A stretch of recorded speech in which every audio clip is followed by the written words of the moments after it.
Hi everyone, Aaron here for Zollotech and watchOS 9.6.1 released to the public yesterday.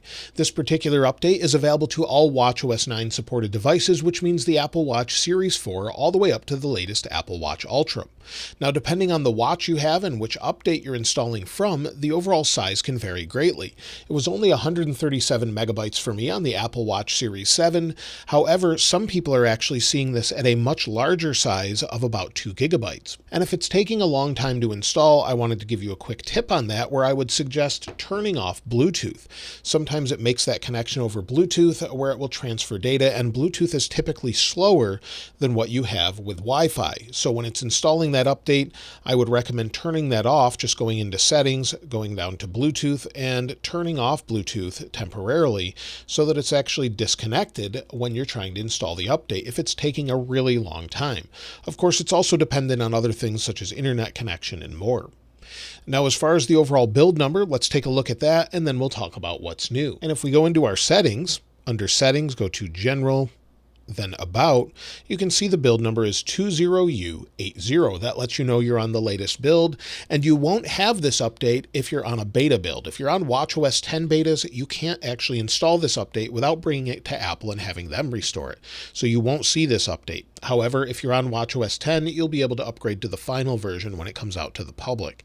But if you're on watchOS 9, you should see this update.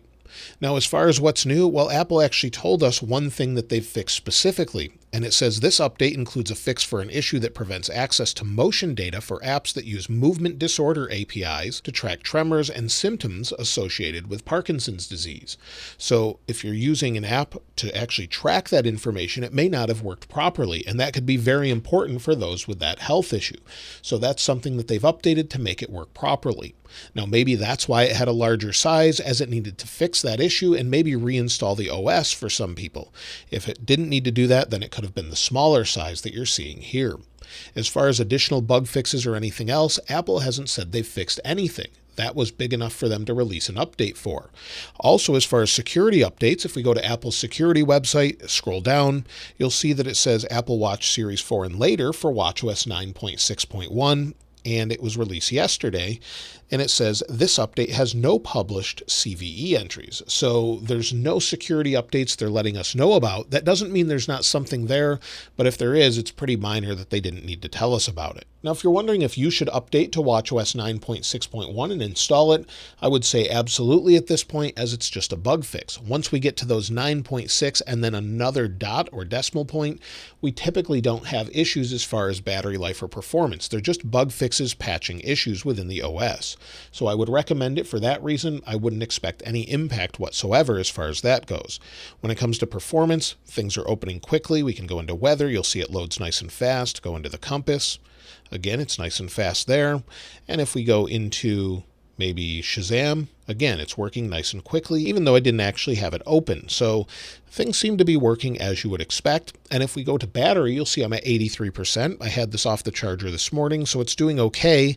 And if we go into settings, under settings, and then we go back to our battery here, we'll go down to battery. Since I don't use this watch every day, I typically use Apple Watch Ultra.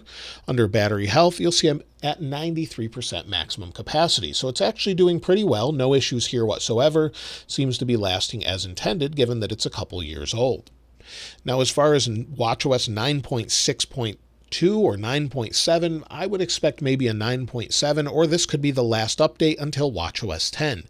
At this point, we don't know 100%, but we're seeing those betas roll out, and given that we think the Apple event is most likely taking place on September 12th, we'll probably have watchOS 10 on the 18th, or sometime around that date. So that seems likely. So if you want new features and changes, that's where we'll see the majority of changes as we get a full redesign with that update. So while it looks similar here with the overall watch interface, if I scroll up, you'll see with the public betas, it's completely different and looks different entirely. You actually have to click the button on the side to get to the control center. So they've really updated that quite a bit.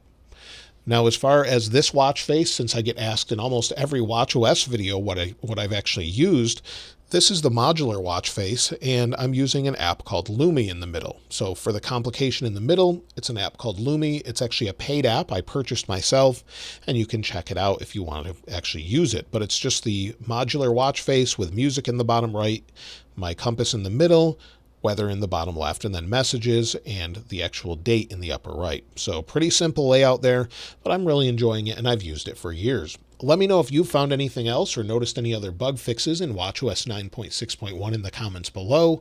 As far as iOS 16.6.1, we're seeing no signs of that. We could see it within a week or so, but it doesn't seem likely. We'll probably have iOS 16.7 release candidate or something along those lines in early September, with a final release to the public in mid-September or early September. That's usually what Apple does every year. So not a whole lot more to talk about with watchOS 9.6.1. Again, if you found anything else, let me know in the comments below. And if you'd like to get your hands on this wallpaper, I'll link it in the description like I normally do. If you haven't subscribed already though, please subscribe. And if you enjoyed the video, please give it a like.